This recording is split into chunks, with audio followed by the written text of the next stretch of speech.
வணக்கம். இன்னைக்கு ஒரு குட்டி கதை சொல்ல வந்திருக்கிறேன். இந்த குட்டி கதையில வர ஒரு பர்சனாலிட்டி பேரு பச்சை தண்ணி பத்மநாபன். இவர் ஒரு அரசு ஊழியருங்களாம்.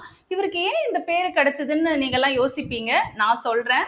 இவர் யார்கிட்டயும் பச்சை தண்ணி கூட வாங்கி குடிக்க மாட்டாருங்களாம். அவ்ளோ நேர்மைங்களாம். இவருக்கு 3 பெண்கள்ங்களாம். இந்த 3 பெண்களையும் வர சம்பளத்த வச்சோ, ஆபீஸ்ல லோன வாங்கியோ இப்படிதான் அவர் வளர்ப்பாருங்களாம். என்ன வருதோ அத வச்சு தான் அவங்க வாழ்க்கையாம். அந்த 3 பெண்களும் ஒருத்தருக்கு ஒருத்தர் கிட்ட பேசிப்பாங்களாம். அப்பாவுடைய ஆபீஸ்ல வேலை செய்யற ஃப்ரெண்ட்ஸ் எல்லாம் நல்ல வசதியா இருக்கிறாங்க. சொந்த வீட்ல இருக்கிறாங்க. சைக்கிள் இருக்கு, பொம்மைங்க இருக்கு அவங்க வீட்லலாம். நம்ம வீட்ல ஒண்ணுமே இல்லையே.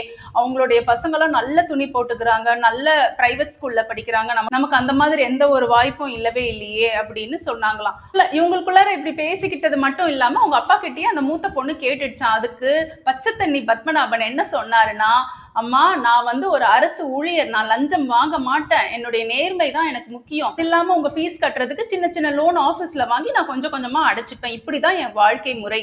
உங்களுக்காகவும் மத்தவங்களுக்காகவும் நான் இதை மாத்திக்க முடியாதுமான்னு சொன்னாருங்களாம். இதை கேட்ட அந்த மூத்த பொண்ணுக்கு வெறுப்பா இருந்துச்சாம். ரொம்ப வருஷம் ஆனவன பச்சை தண்ணி பத்மநாபன் ரிட்டையர் ஆனாருங்களாம். இந்த மூத்த பொண்ணு அப்பதான் டிகிரி முடிச்சதுங்களாம். வேலைக்கு விண்ணப்பம் விட்டுச்சுங்களாம் ஒரு பிரைவேட் கம்பெனில. நேர்காணலுக்கு 100 பேர்கிட்ட வந்திருந்தாங்களாம். நமக்கு நிச்சயம் இந்த வேலை கிடைக்காதுன்னு நம்பிக்கை போயிடுச்சாம். அந்த பொண்ணுடைய பேரு லதாவாம். லதான்னு கூப்பிட்டாங்களாம் பியூனு. கம்பெனியுடைய ப்ரொப்ரைட்டர் கிட்ட தன்னுடைய ரெஸ்யூமை சப்மிட் பண்ணிச்சுங்களாம். அந்த ரெஸ்யூம்ல 2வது வரியே தந்தையார் பெயர் இருந்துச்சுங்களாம். அதை பார்த்த உடனே அந்த கம்பெனி ஓனருக்கு ஒரு குழப்பமா. இந்த பொண்ணை பார்த்து அவர் உடனே கேட்டாருங்களாம், பச்சை தண்ணி பத்மநாபன் அவருடைய மகளா நீங்க அப்படின்னு கேட்டாங்களாம். இந்த பொண்ணுக்கு மனசுக்குள்ளார ஐயோ அப்பா இங்க என்ன பிரச்சனை பண்ணாரு தெரியலையே, என்ன பேரு கெட்டிருக்கோ தெரியலையேன்னு சொல்லி தயக்கமா ஆமாங்கன்னு ஒரு தலையாட்டுச்சுங்களாம்.